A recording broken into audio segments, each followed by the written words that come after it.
சீரியல்களின் full எபிசோடுகளை Sun டிவியில் ஒளிபரப்பான உடனே எக்ஸ்க்ளூசிவாக சன் நெக்ஸ்டில் மட்டும் ஃப்ரீயா பாருங்கள். கூட்டிட்டு போயிடுவியோன்னு ஒவ்வொரு நாளும் நான் பயந்து பயந்து செத்தது எனக்கு தாண்டி தெரியும். ஆனா இனிமே உன் ஆட்டோலாம் என்கிட்ட செல்லாது.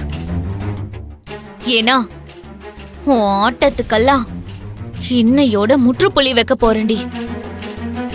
இனிமே மகேஷ் எனக்கு மட்டும்தான் சொந்தம். கவி, நீ என்ன ரொம்ப தப்பா புரிஞ்சிட்டு இருக்க. இன்னும் நீ என்ன புரிஞ்சுக்கவே இல்ல. நீ நினைக்கிற மாதிரிலாம் நான் எந்த நோக்கத்தோடையும் இப்ப வரைக்கும் இல்ல. உனக்கும் மகேஷ் சாருக்கும் தான் கல்யாணம் நடக்கணும்னு நானும் நினைக்கிறேன். என்ன ஆனாலும் நான் அவரை உரிமை கொண்டாடிக்கிட்டுலாம் வரவே மாட்டேன். அவருக்கும் எனக்கும் சம்பந்தம் இல்ல. இனி அவர் முழுக்க முழுக்க உனக்கு மட்டும்தான் சொந்தம். நல்லா நடிக்கிறடி நீ. நீ இப்ப சொன்னத திராட்சை கிடைக்காத நரி திராட்சை புளிக்கும்னு சொன்ன மாதிரி அப்படிதான் இருக்குது. ஆனா ஒரு விதத்துல நீ ரொம்ப கொடுத்து வச்சவ. ஏன்னா எவளுக்குமே கிடைக்காத கொடுப்புன உனக்கு கிடைச்சிருக்குடி. என்னன்னு பாக்குறியா? ஹோம் புருஷனுக்கு நீயே கல்யாணம் பண்ணி வைக்கிற பாக்கியம். எத்தனை பேருக்கு இப்படி ஒரு பாக்கியம் கிடைக்கும்னு சொல்ல. ஆனா உனக்கு கொடுத்து வச்சிருக்க. நீ இந்த வீட்டுக்குள்ள வந்ததுல இருந்த நான் நிம்மதியா ஒரு நாள் கூட இருந்ததில்ல. ஏதாவது ஒண்ணு பண்ணி என் மகேஷ ஏன் கிட்ட இருந்த பிரிச்சிருவியோன்னு நினைச்சு நினைச்சு பயந்துகிட்டே தான் இருந்த. நான் இந்த ஒரு மாசமா அனுபவிச்ச சித்திரவதைய இந்த ஒரு நாள்ல உன்னை முழுசா அனுபவிக்க செய்ய போறேன். பாத்துட்டே இரு.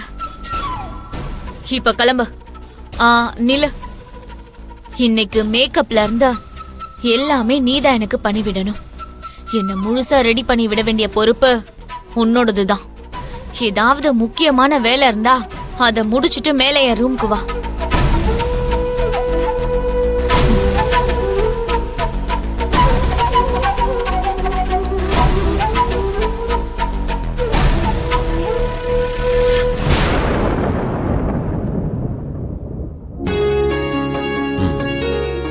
இதோ கவி வந்துட்டாங்க. அம்மா, அத்த எதுக்கு கூப்பிட்டீங்க? நான் வரும்போது உனக்கும் குணாவுக்கும் ஒரு சின்ன கிஃப்டா டைமண்ட் நெக்லஸ் வாங்கிட்டு வந்தேன். இங்க வந்து பார்த்தா பத்மாவும் மித்ராவும் இருந்தாங்க. 4 பேர் இருக்கும்போது 2 பேருக்கு மட்டும் கிஃப்ட் பண்ணா அது சரியா இருக்காதுல்ல. அதுவும் மித்ரா சின்ன பொண்ணு வேற, நமக்கு எதுவும் கிஃப்ட் பண்ணலையேன்னு ஃபீல் பண்ணிட கூடாதுல்ல.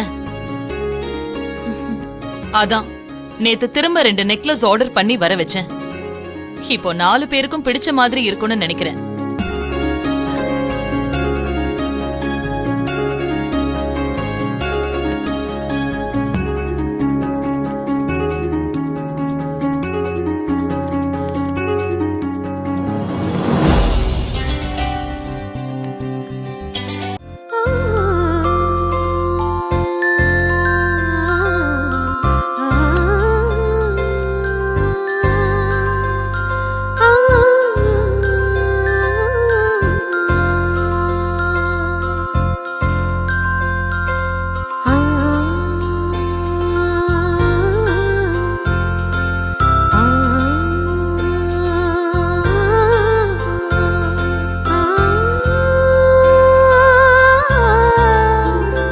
ஏங்கா, எதுக்காக இதெல்லாம்?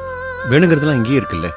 அதுக்காக அத்தையா என்ன வெறும் வேடிக்கை மட்டும் பாத்துட்டு இருக்க சொல்றியா?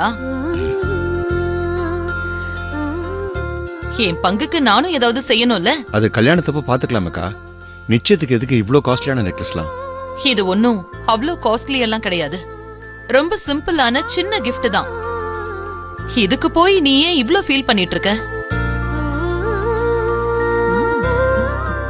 இது எவ்வளவு ஆண்டி? சாரி மித்ரா, நான் இது வரைக்கும் எதையும் விலை கேட்டு எடுத்ததே இல்ல. எனக்கு பிடிச்சிருந்தா எடுத்துக்குவேன், விலையெல்லாம் கேட்க மாட்டேன்.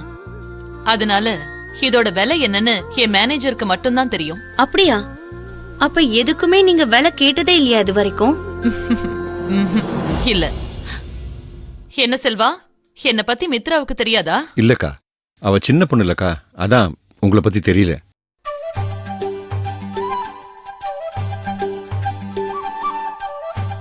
அம்மா, நமக்கு மட்டும் இவ்ளோ காஸ்ட்லி நெக்லஸ் வாங்கி கொடுத்துட்டு அவங்க மட்டும் ஏமா சிம்பிளா போட்டிருக்காங்க? அது சிம்பிளாலாம் இல்லடி, அது போகினி வைரம். இருக்கிறதுலே ரொம்ப காஸ்ட்லியான வைரம் அதுதான்.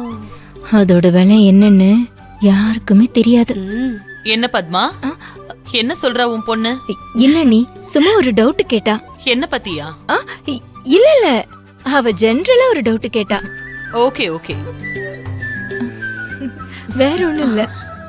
கவி, அத்தை, உனக்கு நெக்லஸ் பிடிச்சிருக்கா? பியூட்டிஃபுல் அத்தை, தேங்க்யூ சோ மச். அம்மா சூப்பரா இருக்குமா? அஞ்சலியோட வாழ்க்கையை படிச்சுட்டு என்னால எப்படி சந்தோஷமா இருக்க முடியும்?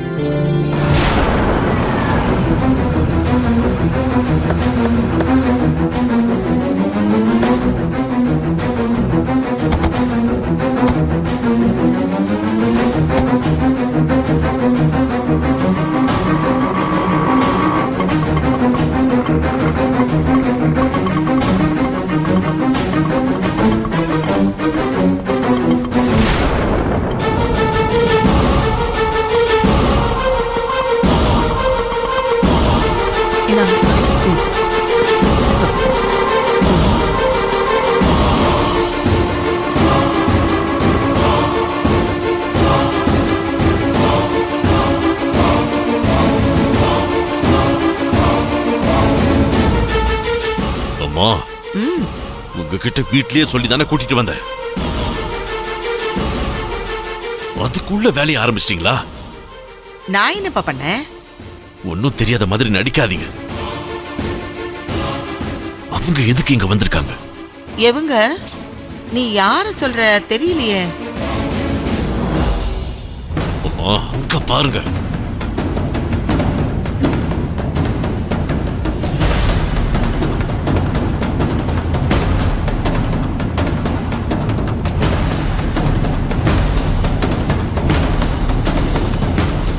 ஓ, அவங்கள கேக்குறியா? அவங்க எதுக்கு வந்திருக்காங்கன்னு எனக்கு எப்படி தெரியும்? எனக்கு தெரியாது. நாம எப்படி வந்தோமோ அப்படியே அவங்க வந்திருப்பாங்க போல. நாம வந்திருக்கோம்னா நம்ம பையனுக்காக வந்திருக்கோம்.